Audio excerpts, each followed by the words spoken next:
When looking at retargeting, the reason you want to retarget someone is because not everyone who comes to your website or your sales page or your order page actually takes the action you want them to the first time. A small percentage do, but the vast majority of them don't.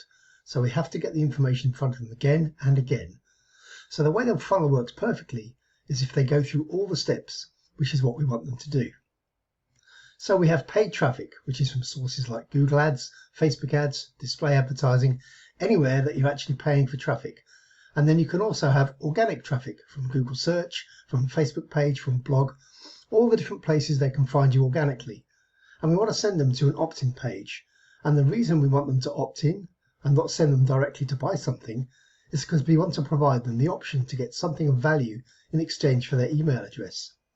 So if they opt in, that's great, and they get taken to the sales page.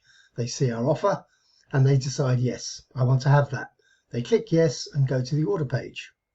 They make the purchase and we send them to a thank you page. That's the perfect scenario if everything goes great. If they don't opt in, that's when we want to drop a pixel. So when they go to our page, there is a pixel on the page that identifies them and takes them into our retargeting ad campaign. So we drop a pixel on them, the retargeting pixel is fired. So when they go to another website that has display advertising like USA Today or ESPN or CNN or any of those types of websites, while they're reading the news or browsing the site, the ad shows up on the page. They see the ad they remember and think, oh yeah, I saw that, and they see it again. Sometimes people need to see things more than once. They click on the ad and we bring them back to the opt-in page. That's if they haven't opted in already. However, if they go to the sales page and don't purchase, then we're going to do two things now. We're still going to drop the pixel so that whenever they go to a site that has display advertising, the retargeting pixel is fired and they see the ad that is going to take them back to the sales page. So they see the ad, it engages them, they click the ad.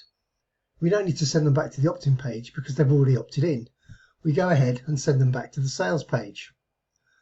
Now the thing that's going to be working simultaneously with that is if they did not purchase.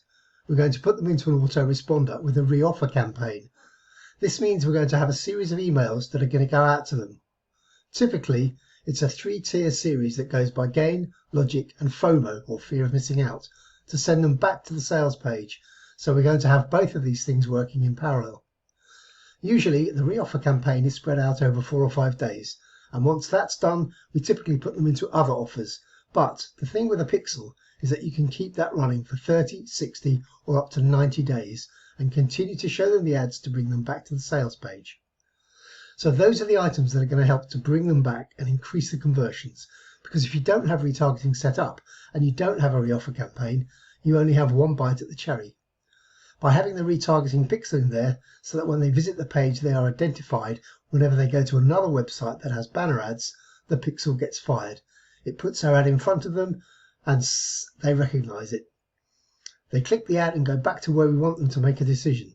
So again, you can drop a pixel on them in the opt-in page and the sales page in order to bring them back to those if they do not take us up on the next step.